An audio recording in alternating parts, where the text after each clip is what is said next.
I'm Mark Dolan, and you are watching Headliners, taking a deep dive into tonight's papers, of course, from tomorrow's front pages are Josh Howie and Dave Fulton. That's right, the creme de la creme of British comedy. Josh and Dave, welcome to the show. Before we chat, let's have a look at tomorrow's headlines. And let's start with the Mail. Queen's COVID example to us all. She tests positive at age 95, but carries on working as Boris is set to unveil his blueprint for living with the virus. The Daily Telegraph next. And once again, the Queen adorns the front page of the Telegraph. Queen vows to carry on working with COVID. You'd have to take the view, wouldn't you, that if our 95-year-old monarch thinks that we've got to get back to normal, even though she's got COVID, surely that's a message for the rest of us.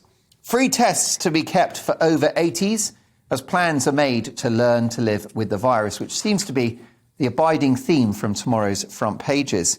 PM scrapping COVID rules is a moment of pride.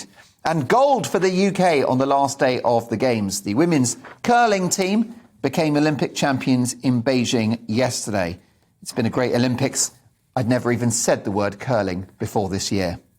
The Guardian, last-ditch talks as fears of Ukraine war intensify. And Queen has COVID, but symptoms mild, according to the Palace. How about the Eye newspaper? Queen's still at work with COVID.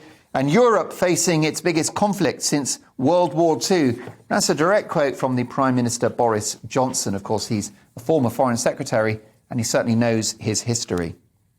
The Daily Express now. Putin gives troops orders to invade, and Queen catches COVID in castle outbreak. Last but not least, the Daily Star.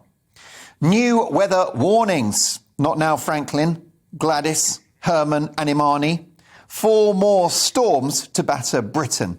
There you go. A bit of blustery news from our friends at the Star.